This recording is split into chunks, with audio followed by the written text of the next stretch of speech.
بسم اللہ الرحمن الرحیم۔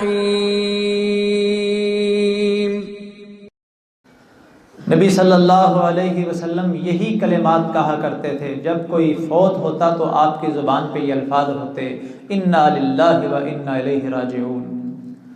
اور اسی طرح آپ صلی اللہ علیہ وسلم یہ الفاظ کہا کرتے کہ یہ پڑھو، ورثاء کو، میت کے ورثاء کو آپ کہتے کہ یہ الفاظ کہو، اللہم اجرنی فی مصیبتی واخلف لی خیرا منہا۔ حضرت ام سلمہ رضی اللہ تعالیٰ عنہ کہتی ہیں کہ جب میرے خامد فوت ہوئے تو آپ نے مجھے کہا تھا کہ یہ الفاظ پڑھ، اللہم اجرنی فی مصیبتی واخلف لی خیرا منہا۔ اے اللہ، مجھے جو مصیبت آئی ہے، مجھے جو صدمہ پہنچا ہے، اس صدمے کا مجھے اجر عطا کر۔ جب انسان کو، مومن کو صدمہ پہنچتا ہے، اگر وہ اللہ کی رضا کے لیے برداشت کر جائے تو اللہ اس کو صدمے کا اجر عطا کرتے ہیں۔ تو کیا بندہ دعا کرے، اللہم اجرنی فی مصیبتی واخلف لی خیرا منہا۔ جو صدمہ مجھے پہنچا ہے، جو نقصان ہوا ہے، اس سے بہتر مجھے عطا کرتے ہیں۔ اگر کسی کا بیٹا فوت ہو جاتا ہے تو وہ اللہ سے دعا کرتا ہے، وَأَخْلِفْ لِي خَيْرًا مِّنْهَا، مجھے اس سے بہتر عطا کر دے۔ کوئی بھی کمی ہوتی ہے تو اللہ کے پاس تو اس کمی کو پورا کرنے کے لیے مختلف شکلیں ہیں۔ کچھ بھی نہ ہو تو اللہ اجر دے دیتا ہے، ثواب دے دیتا ہے، جو اس کے لیے خیر بن جاتا ہے۔ تو یہ الفاظ نبی صلی اللہ علیہ وسلم کہا کرتے تھے، جن کا کوئی فوت ہو ان کو کہتے تھے کہ یہ پڑھو۔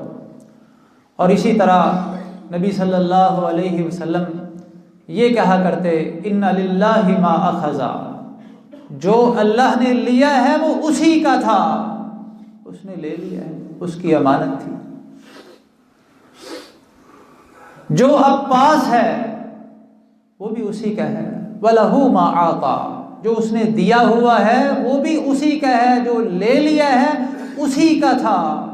وَكُلُّ شَيْءٍ عِندَهُ بِأَجَلٍ مُّسَمًّى، ہر چیز کا اس نے وقت مقرر کر رکھا ہے، اس نے اپنے ٹائم پہ جانا ہی جانا ہے، کوئی ٹائم سے پہلے نہیں جاتا۔ فَلْتَصْبِرْ وَلْتَحْتَسِبْ، یہ الفاظ نبی صلی اللہ علیہ وسلم پڑھا کرتے، صبر کرو، اللہ سے اجر کی امید رکھو، صبر کرو، اللہ سے اجر کی امید رکھو کہ صبر کرنے پہ آپ کو اللہ اجر دے گا۔ تو اس لیے سب سے پہلی بات جس کا خیال رکھنا ہے وہ کیا ہے کہ برداشت سے کام لینا ہے، صبر سے کام لینا ہے۔ یہ ہمارا امتحان ہے، ہمارا رب ہمیں دیکھتا ہے کہ میرے بندے کیا کرتے ہیں۔ اسی طرح کسی کی وفات پہ ورثاء کو جو کام کرنے ہیں ان میں سے ایک یہ ہے کہ فوت ہونے والے کے کفن، اس کے دفن کا انتظام جو ہے، اس کے جنازے کا انتظام جو ہے، اس میں تاخیر نہیں کرنی چاہیے، اس میں جلدی کرنی چاہیے، جلدی سے اس کے سارے معاملات کو نپٹا دینا چاہیے، بلا وجہ، بغیر کسی عذر کے اس میں تاخیر کرنا یہ درست نہیں ہے۔ نبی صلی اللہ علیہ وسلم کا حکم ہے، اسرعوا بالجنازہ، اسرعوا بالجنازہ، جنازے کے معاملے میں جلدی سے کام لیا کرو۔ اور اس کا ایک مفہوم یہ بھی علماء بیان کرتے ہیں کہ جب جنازہ لے کے جاؤ تو ذرا تیز قدموں سے چل کے جاؤ، تیز قدموں سے، ایک مطلب اس کا یہ بھی بنتا ہے۔ لیکن جنازے میں تاخیر کرنا، انہی الفاظ سے علماء کہتے ہیں کہ جائز نہیں۔ اس میں یہ بھی مفہوم ہے کہ جنازے کے سارے معاملات جلدی سے نپٹائے جائیں۔ اور اسی لیے بعض علماء جو ہیں وہ وصیت کر کے جاتے تھے۔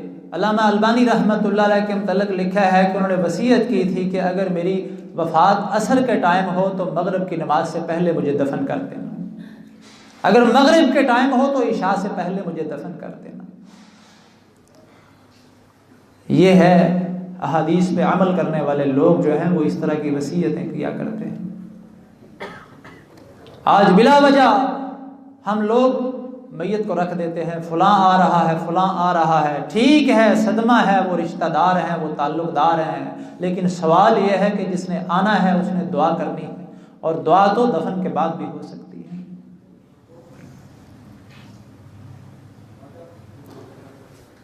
اسی طرح جن باتوں کا خیال رکھنا چاہیے ان میں سے ایک یہ بھی ہے کہ فوت ہونے والا اگر اس کے ذمہ کوئی قرض ہے، اس نے کسی کا کوئی دینا ہے، تو اس کی فکر کرنی چاہیے، اس کا کوئی انتظام کرنا چاہیے۔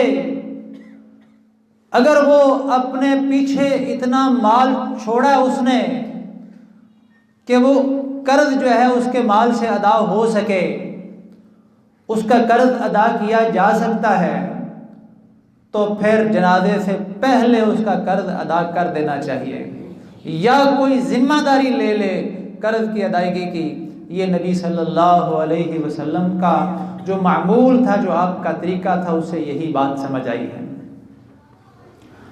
ایک بات تو یہ کہ آپ صلی اللہ علیہ وسلم نے فرمایا کہ قرض جو ہے اس کی معافی نہیں ہے، قرض جو ہے یہ حقوق العباد میں سے ہے، جب تک جس نے لینا ہے وہ معاف نہیں کرے گا دینے والے کی معافی نہیں ہو سکتی۔